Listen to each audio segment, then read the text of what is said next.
बहुत असर होने वाला है। 50% हमारे एक्सपोर्ट्स पर असर पड़ने वाला है।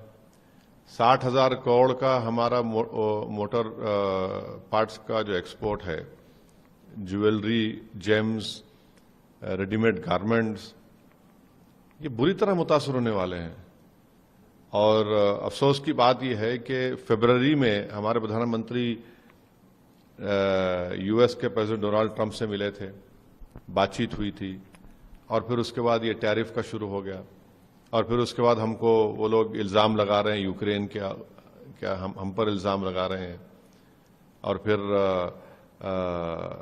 ये जो यकीनन इस 50% टैरिफ से बहुत बड़ा नुकसान होने जा रहा है भारत के उन तमाम एक्सपोर्टर्स का, जेम, ज्वेलरी, रेडीमेड गारमेंट्स का, मोटर पार्ट्स का।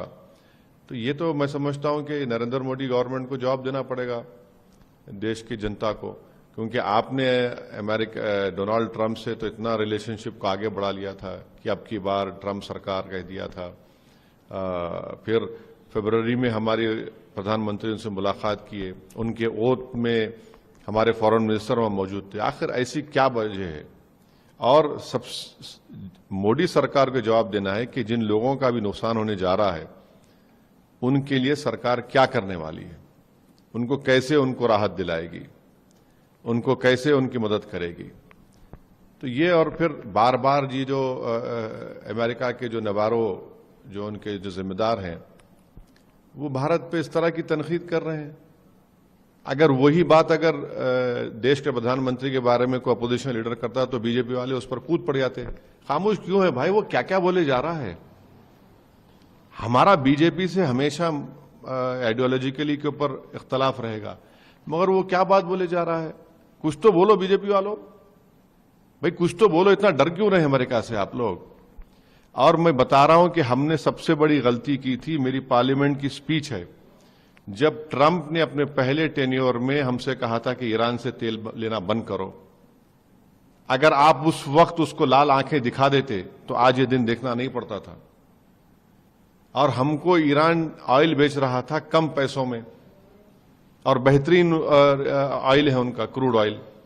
हम वहां पर ब्लिंक किए तो इनको नजर आ गया कि इनको डराओ, मोदी सरकार को डर, ये इनको ऐसा करेंगे, हम वो करेंगे। पहली गलती वहां पर थी, बुनियादी गलती। मैंने पार्लियामेंट में खड़े होकर कहा था कि मत मानिए इस बात को। अब ये देखिए क्या क्या बोले जा रहे हैं, किस तरह की जबान वो नवारो इस्तेमाल कर रहा है। तो बीजेपी के स्पोक्स पर्सन को बजाय अपोजिशन पर ताने मारने के, आप बताइए देश को क्या हो रहा है। ये मत बोलिए कि नरेंद्र मोदी ने भाषण दे दिया कि मैं अपना पर्सनल लॉस करूंगा और उस पर कुछ होने नहीं दूंगा। पर्सनल लॉस नरेंद्र मोदी का नहीं है, पर्सनल लॉस किसका हो रहा है यहां पर, वो देख लीजिए आप। तेल आप रशिया का ले रहे हैं, सही है, मगर ये जो नुकसान होने जा रहा है, ये इसके जनता के लिए क्या होगा, ये उनको बताना पड़ेगा देश को। Sir, what's your